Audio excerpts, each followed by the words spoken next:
Tere!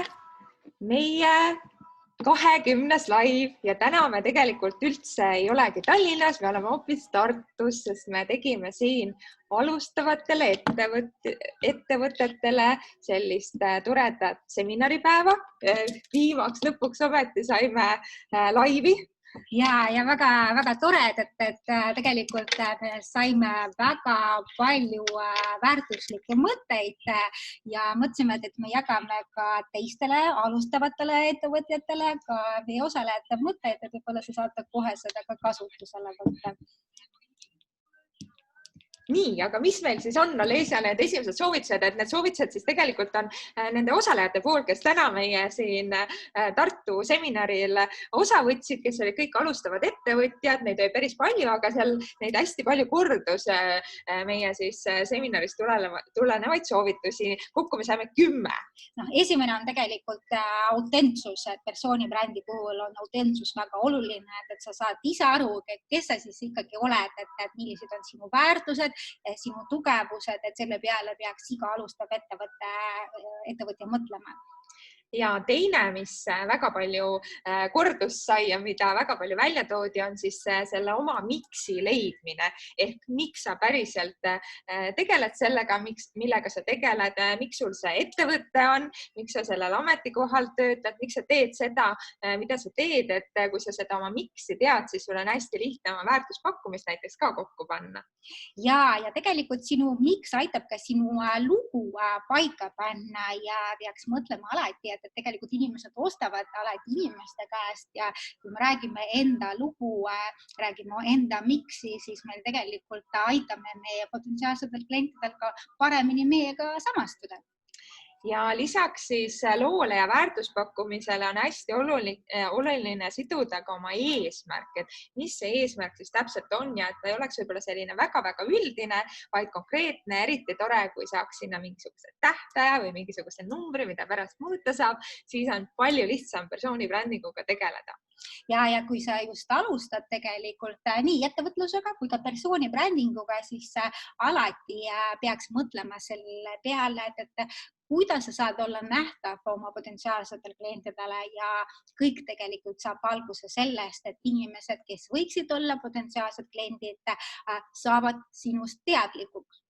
Ja kui sa juba nähtavusele mõtled, siis sa kindlasti ei saa unustada ära kanaleid, et kus sinu kliendid siis päriselt ka aega veedavad, et on see sotsiaalmeedia, on see sotsiaalmeedias, ma ei tea, TikTok või on see Instagram või LinkedIn ja kui me lisaks mõtleme sotsiaalmeediale, kus neid veel kätte saab, et loevad nad mingisuguseid ajakirju või külastavad nad mingisuguseid regulaarseid üritusi või käivad nad tennist äkki mängimas hoopis või nad on mingisuguses võrgustikus, mingites internetigruppides, kuidas sa nendeni jõuaksid.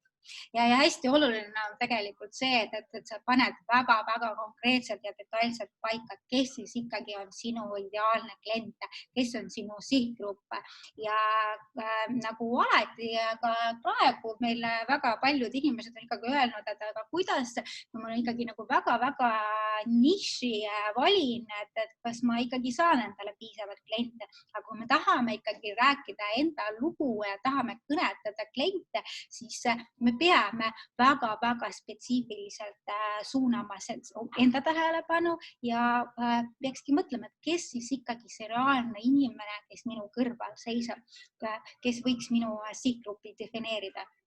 Ja kui nähtavusega sa juba tegeled, siis peaksid natukene mõtlema ka selle peale, et nähtav saab olla ka koera ja kassi pilte jagades, eks ole, aga mis sul see eesmärk oli ja kuidas sa oma sihtgrupi silmis saaksid usaldusväärsust kasvatada. Et on see näiteks ka vahelduseks tagasiside jagamine, positiivse tagasiside jagamine oma klientide poolt, mida sa saanud oled, või on see mingisugune konkreetne, mingisugune artikkel, mida sa kirjutad või blogipostitus, mida sa teed, või siis näiteks oled oma valdkonna ekspertidega koos mingisugust laivi tegemas või siis kuidagi muud moodi silma paistmas, et kui sa nähtavuse juba saavutad, siis mis see on, mis tekitab usaldusväärsust ja just sinu sihtgrupi seas? ja persooni brändingu puhul on üks väga oluline asi, mida ei tohi unustada, on järjepidevus. Sa pead olema järjepidevalt nähtav, sa pead järjepidevalt jagama väärtust, sa pead järjepidevalt olema nähtav ka võib-olla teiste valdkonna ekspertidega, et aja jooksul inimesed harjuvad sinuga, nad saavad neile loodetavasti meeldima ja siis nad on valmis selleks, et ka osta sinu tooteid või teenuseid, ehk siis järjepidevus. Ja lõpuks, mida meie alati ka soovitame, ärge minge lõunale üksi, ärge jooge kohvi ka üksi, sest võrgustik on hästi-hästi oluline, et see võib siis olla, kus te leiate uusi kliente, aga see võib olla ka koostööpartnerid, kellega te teete ristturundust koos või mis iganes, et leidke neid uusi inimesi, kes on teiega persooni brändingu seisukohast olulised, kes aitavad teie eesmärke saavutada ja nii te jõuate väga palju kaugemale, nii nagu meiega oleme jõudnud, eks ole?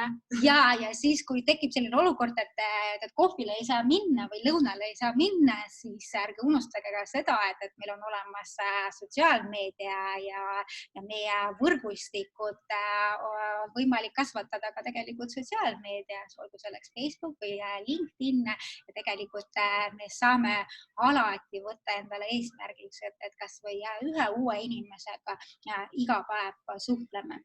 Ja üks asi tegelikult, mida võiks nagu veel sellele nimekirjale lisaks mainida, on vastutuspartneri teema, millest meie veel oleme väga palju rääkinud. Me oleme elavad näited sellest, et kui sa tahad ikkagi mingit asja lõpuni viia, siis vastutuspartner suurendab sinu edutõenäosust lausa 95%-ni. Ja tänased osalejad tegelikult on seda ka välja toonud, et kui sul ei ole veel vastutuspartner, siis vaata ümberringi ja siis otsi inimeste, kellega on võib-olla sul samad eesmärgid või õpite sama asja, et aidake üksteist, sest koostöös tegelikult leidub võit. Ja kui kõik see on nii-öelda tehtud, aga vastutuspartnerit ikka ei leia, siis üks võimalus on muidugi see, et te tulete ka meie veebiakadeemiasse, et meil on tegelikult täna ka hästi tore pakkumine, millest Leise kohe räägib. Ja meil 2. septembril alustab uus veebiakadeemia, see tegelikult on juba 4. ja seekord me otsustasime, et me teeme seda täiesti ainult naistele, kes on mõelnud, et võiks alustada oma ettevõttega ja teha enda hobist nii-öelda äri. Aga võib-olla nad ei tea päris hästi, kuidas seda teha, võib-olla oleks vaja natuke julgust, võib-olla oleks natuke vaja inspiratsiooni. Et me panime kokku sellist väga head paketti, kus on sees 7 veebiakadeemia moodulit, meie raamat bränd nimega Sina on kingituseks kaasa, väga hea tugigrupp teise osalejate näol ja otse loomulikult ka tegelikult vastutuspartner. Ja kui meie tavalise veebiakadeemia hind on 99 € pluss käibemaks, siis kõikidele naistele, kes ütlevad, et mina tahan alustada oma ettevõtet, siis me teeme seda 50% soodsamalt, ehk siis hinnaks 49 €.